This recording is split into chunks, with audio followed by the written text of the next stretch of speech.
Next one, in solids, liquids, gases, in between particles of matter, does they have space?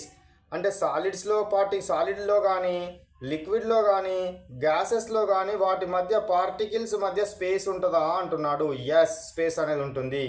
ఈ స్పేస్ని inter molecular spaces అంటారు. Inter molecular spaces అంటారు. సాలిడ్స్లో చాలా తక్కువగా ఉంటుంది, గ్యాసెస్లో చాలా ఎక్కువగా ఉంటుంది. ఇంటర్ మాలిక్యులార్ స్పేస్ అని అనడం జరుగుతుంది. Next question, what are the evidences of particle nature of matter? Particle nature of మ్యాటర్కి ఎవిడెన్సెస్ ఏంటి అంటే పార్టికల్స్ ఒక ప్లేస్ నుంచి ఇంకొక ప్లేస్కి వెళ్తూ ఉండే నేచర్ వలన మనం అందులో పార్టికల్స్ ఉంటాయని తెలుసుకున్నాం. ఎందుకంటే ఫర్ ఎగ్జాంపుల్ ఇన్సెన్స్ స్టిక్ని ఇక్కడ నేను ఇక్కడ ముట్టించినాను అనుకోండి.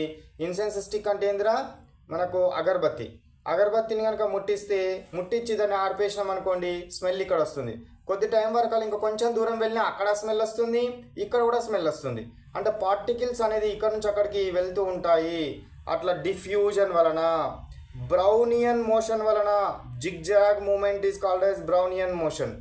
సో బ్రౌనియన్ మోషన్ వలన, డిఫ్యూజన్ వలన అందులో ఏముందని గుర్తుపట్టగలుగుతాం మనము?